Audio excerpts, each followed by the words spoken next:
امیر خان نزدی پدر گورم کند گر میرم نزدی پدر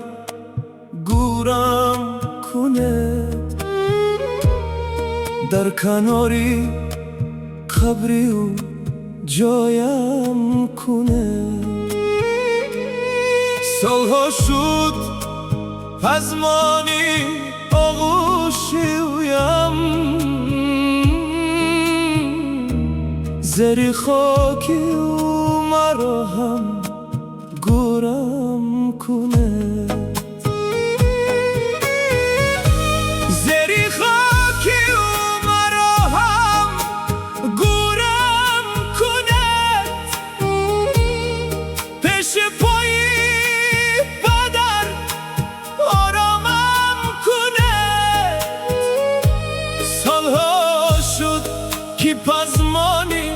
آغوشش شدم باز یک بار در کنارش جا دیه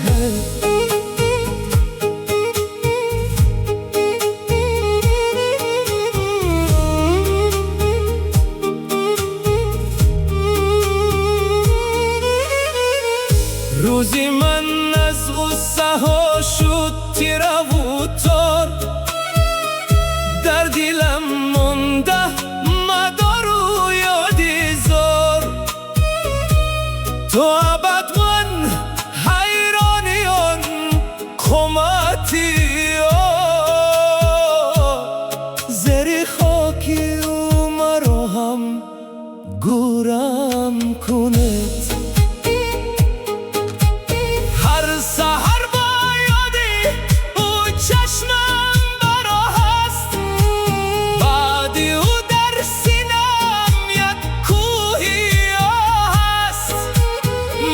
هنوزم کودکی نزدی پدر هستم زری خاکی او مرا هم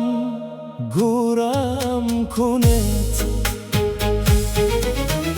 کاش یک بار سر زانویش نشینم دست گرمش را بر روی خود کشانم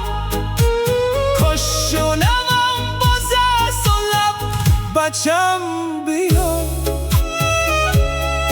پیش پای او مرا هم گورم کند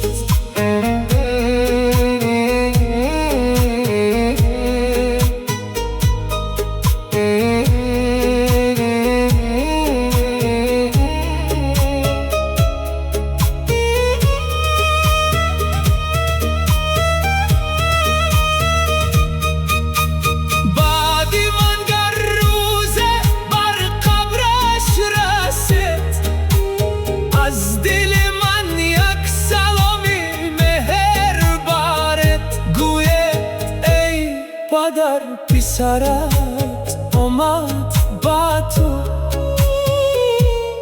زری خاکی او مرا هم گورم کند گر بمیرم نزدی پدر گورم کند